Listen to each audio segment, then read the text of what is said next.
Welcome to Suits and Sneakers, a powerful tool to have conversations, really exploring the truths about the realities that we deal with in the workplace, irrespective of the industry you're in or the sector you belong to.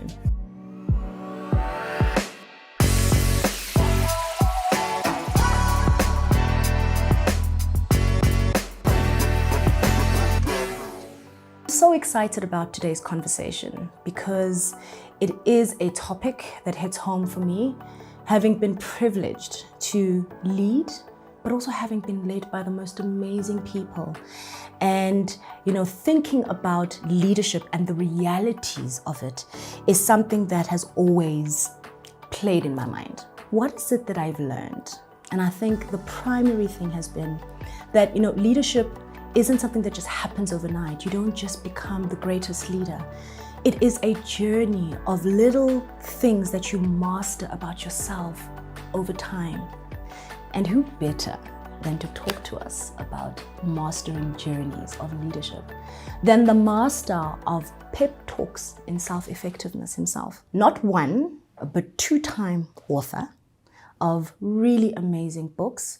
Just for the record, when I checked today, they were completely sold out in most stores, so you might have to do your pre-bookings and pre-orders. But he's also a two-time PhD holder. Now, let that sink in, because that's the kind of people that we are going to be getting knowledge and expressing ourselves with and having an opportunity to hear. He's also a philanthropist, really driving his passion through empowerment in education.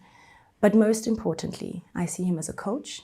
I have bugged him many a times, asking for his thoughts on what I'm doing in my life, my career, how to grow.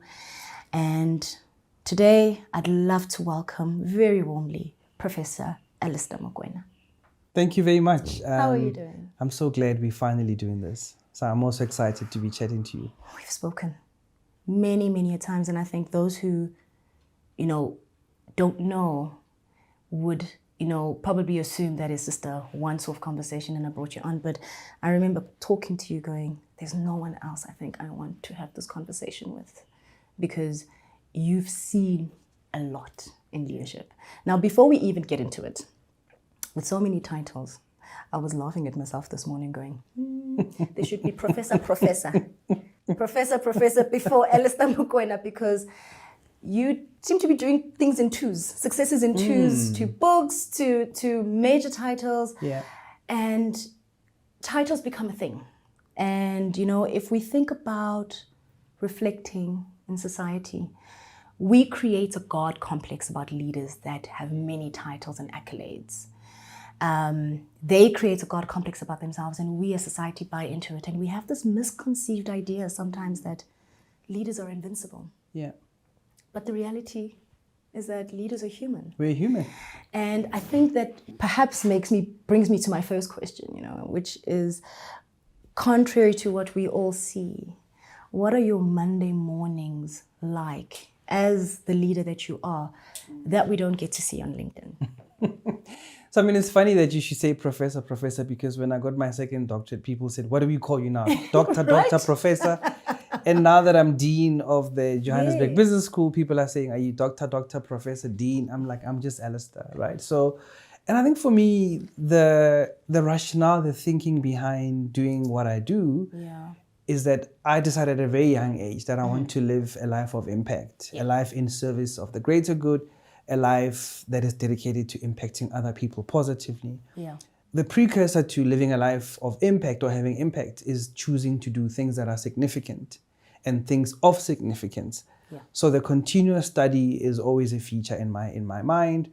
Self-development, sharing knowledge, teaching, writing, speaking, having mentorship and coaching conversations. So that's the significant stuff that I do so that I can have an impact. So that's just an explanation of the titles, right? In the book, I speak about two moments of rest in your day. Start your day with rest and end your day with rest. So typically what happens in the morning, you get up, the alarm goes off, you think about, do I get up now? Do I shower? Do I snooze? Yeah. Do I get out of the bed, into the bathroom, Yeah. or do I pause? Do I reflect? Do I pray? Do I meditate? So And it's a people routine have everybody has. It's routine. People Yeah. have different rituals. Absolutely. And when you have a daily commute, you try and plan your time. And when you've got kids to drop off at school, so Yeah. that all plays in your mind, right? So I try and calm myself. I try and set the alarm at least 10, 15 minutes before I really have to get up so that I have a head start. Because it's important that I start my day with rest and from a place of calm. Yeah. Because life happens to you. Yep. And you can't stop things from happening. You can't stop road rage. You can't stop peak hour traffic. You can't stop delays, accidents on the road, driving in the rain. But you can calm and still your mind so that you are conscious about the energy that you exude and you're conscious about the interactions you have. So I shower, get ready, say goodbye to my wife, go downstairs, have breakfast with the kids. We get in the car. I take them to school. Yeah. We've got our 20-minute commute to school. We chat, we listen to music. Yeah. If they're tired and sleepy, they sleep and I play lounge music, whatever it is. Yeah. But I've got that time which is quite sacred and it's the only time I see them before I get back home in the evening. So I want to at least make sure that it counts, So, Correct. So my ritual is get up, think about, reflect, choose the energy that I want, choose the mood I want to be in, be present and available at breakfast, be present in the car, and then drop them off and then go to the office. Again, bring that same energy, go through commute, go through traffic, choose how I react to what's happening around me. Do I arrive at the office tired and grumpy? Do I arrive with energy and exuberance and optimism, So it's all those things. But that's typically what LinkedIn won't tell you is the human to me, the choices I make. Very often as a leader, people see a duck that's swimming, right? Yeah. As if the world is utopia. And they say, but Alistair, how do you do it? How come you don't seem phased? Is it because you've written books about self-mastery?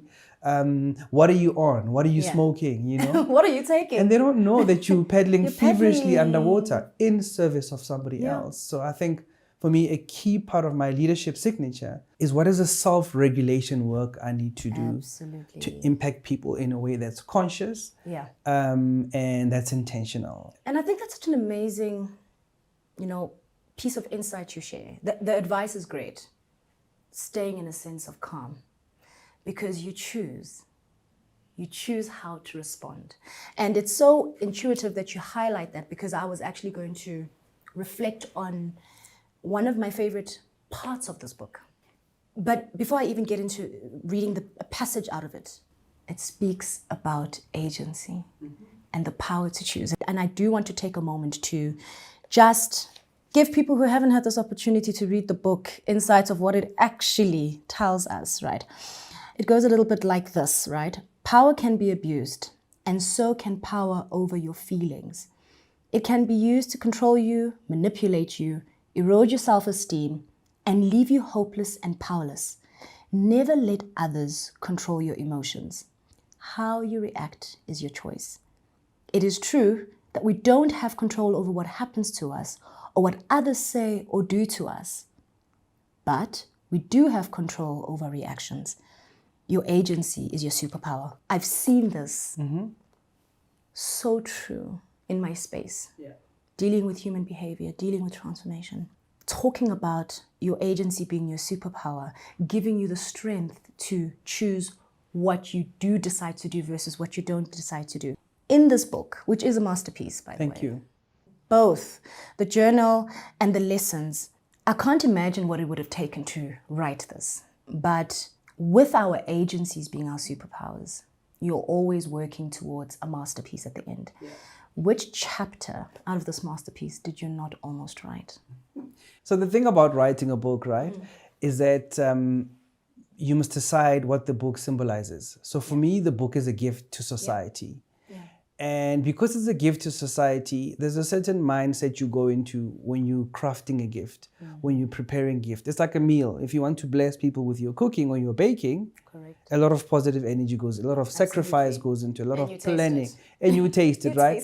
So with the book, it's a huge undertaking, but it's an outpouring of the wisdom that I've been blessed with, the lessons I've learned, the school fees I've paid. So what I set out to do was to share with people just because I see myself as a conduit. Knowledge is not for keeps. Knowledge flows through you. Knowledge is given to you for safekeeping, so you can think about it, process it, and bless and pass it on, right? Because the value of knowledge comes from when it's used to uplift others. So that's really where kind of my attitude was when I was thinking about writing a book and writing many books. And I'm working on 2 other books, and I'll write many books going forward. And as you write a book, you edit your thoughts, you edit yourself, which is counterintuitive because in creative development and creative thinking, we're taught that you should brainstorm freely before you edit. Brainstorm freely before you start to censor yourself and all of that stuff. So when you're writing a book, you think about, should I say this? Should I not say this? Correct. Hang on, am I saying this because I think it sounds clever, or do I really believe it? Yeah. And how do I justify? How do I get people to understand this? What is it based on? Is it lived experience? Is it something that I learned from somebody else?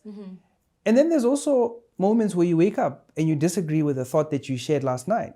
So I would go back and say, so the chapter that I wrestled with was chapter 4, which is action without results is inconsequential. Now there's 2 schools of thought. Some people will say, listen, action is good enough. Because you can't ordain results. Sometimes results don't come no matter how hard we try, right? Unpredictable acts of God, intervening acts that just make it impossible for you to reach your dream. So what happens then? Do we give you a pass, or do we fail you because you didn't achieve results? If I say to you, do this, and then you say to me, but I sent the email, I spoke to the person, I say, but what happened? What's the result? The thing was not done. So have you achieved or have you not achieved? Right. So that's the one school of thought. Difficult to measure. Yeah. The other school of thought is anybody can talk about inputs, anybody can talk about taking actions, but what separates the wheat from the chaff is results. Yeah. And when you're in business, there's an expectation that you'll deliver results because you're entrusted with resources to do stuff. But what happens? We give you a budget. Where's the return on investment? We pay a salary. Where are the deliverables? We've got objectives. We've got targets. So I wrestled with this thought around actions without results is inconsequential. And eventually I said to myself, I want to set myself the ambitious target of having productive action that results in impact, having inputs that result into outputs. And therefore I settled on the chapter, which is action without results is inconsequential. As hard as it is, to hear that, but it's an act of tough love that I think we all need to gift ourselves so we can push ourselves. You have a choice. You want to aim for the stars, you want to aim for the clouds, you want to aim for the atmosphere. It's really up to you. There's no right or wrong. And that's why I say strategy is a series of choices we make. And so if you want to settle at inputs are good enough, action is good enough, that's the choice you make. Correct. But those of us that want to have an impact, we have to see results. So actions without results, for me, is inconsequential. And I think, perhaps being controversial about it is the reason why people will sometimes just act, irrespective of whether or not they're expecting results or should be expecting results, perhaps has a little to do with fear of what if this action does not have the consequences or results in the consequences that I hoped it was. And it speaks a little bit to the vulnerability of failure. Absolutely. Now, we started out talking about, the titles and that you hold. I mean, you've shared many great moments on many different platforms and stages. But I think what's really important for me, and I think anybody else who's really taking away from this process, is to, understand that authenticity behind the man that stands so great and so praised and on so many platforms internationally, that reflection on, where has there ever been that vulnerability of failure? And at which point have you crossed that journey? Okay. That's great. I think we start off by defining failure. What does failure look like? Yeah. Is failure the inability to achieve the desired outcome?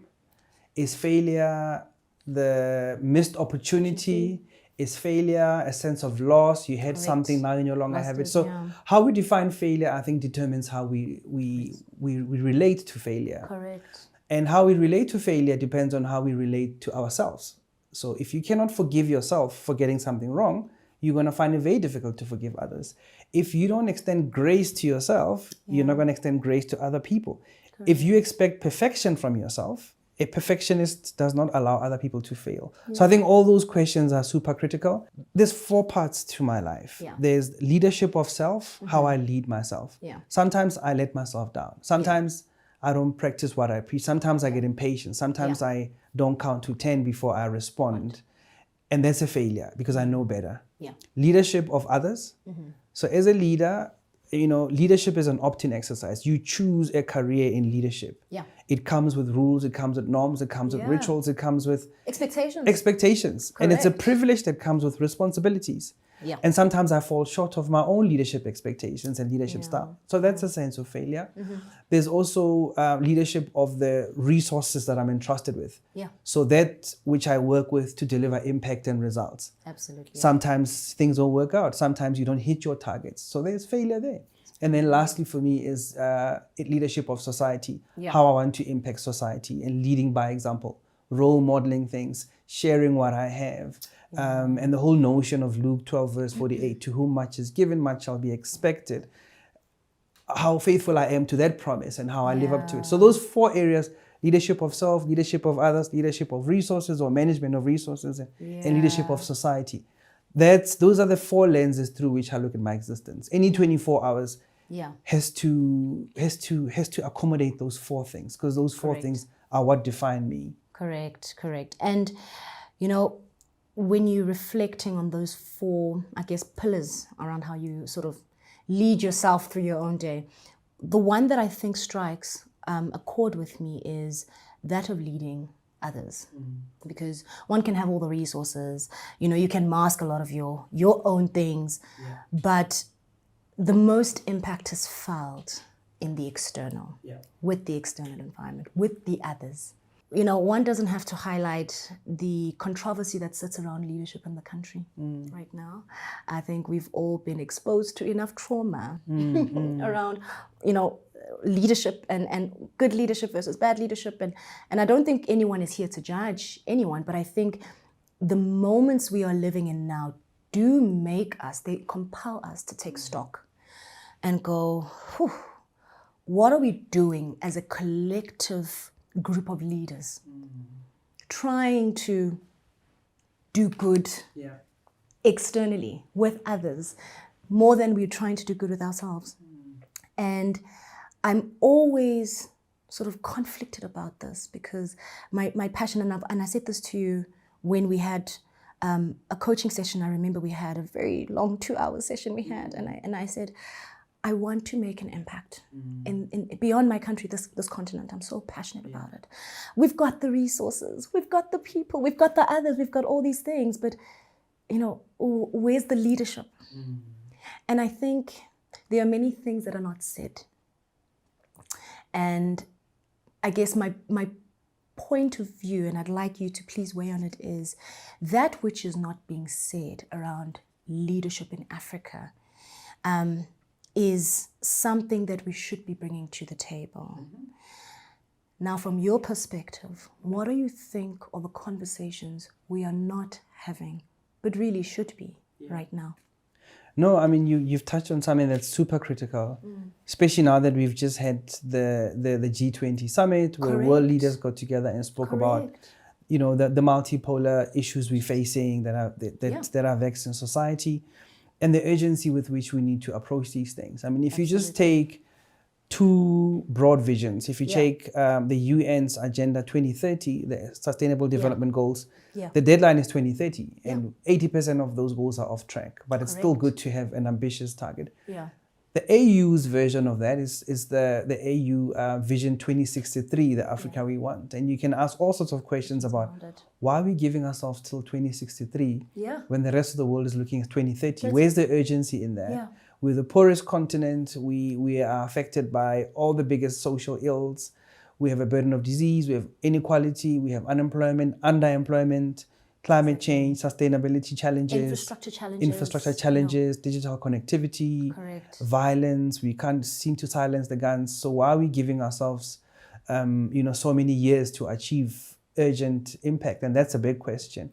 And why are so many African countries still wallowing in debt? Why are we spending more on servicing debt as opposed to service delivery? Especially what happened to the resources? Right? Especially because of the mineral deposits we have, the potential we have.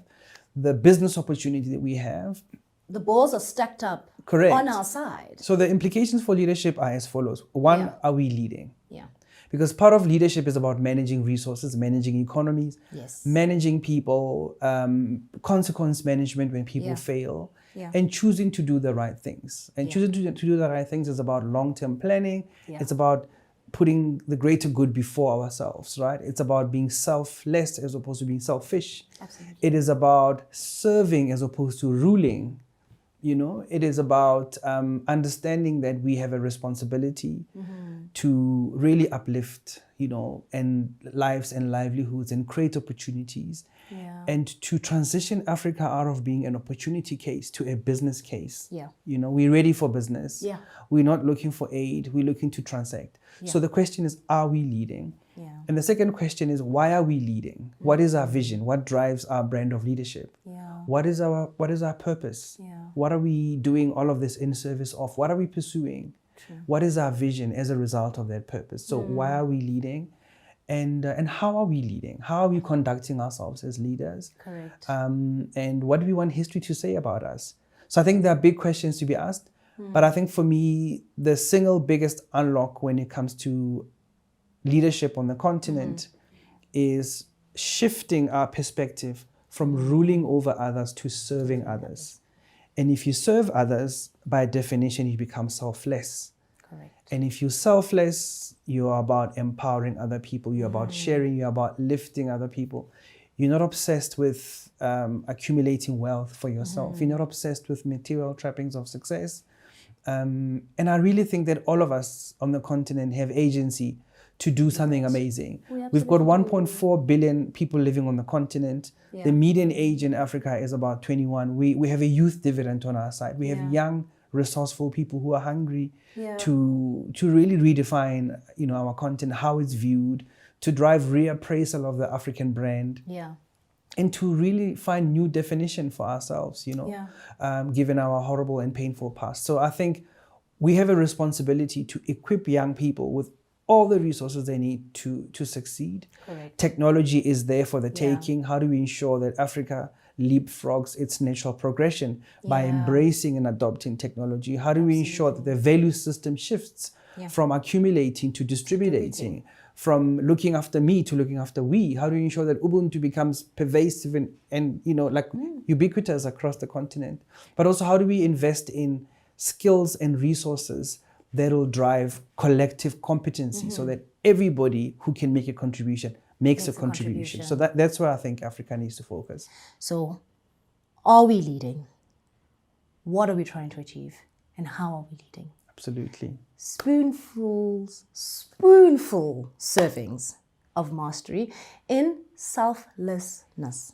Thank you so much for your time. I love these conversations. They feed my soul. And I hope they fed your souls. This was a conversation opportunity for us to explore this very topic around leadership.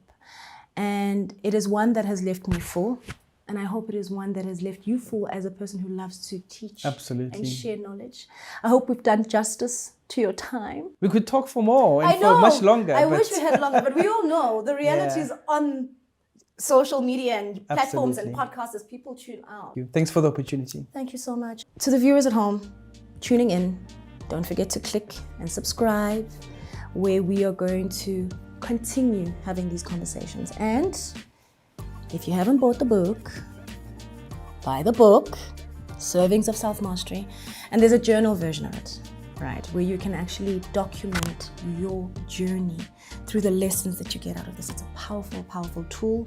And it's a tool that I'm so happy to have, begun this conversation on around leadership. And I'm so grateful for the time, and thank you for your time. And stay tuned, where we will continue sharing our lived experiences about the realities of the workplace. Thank you.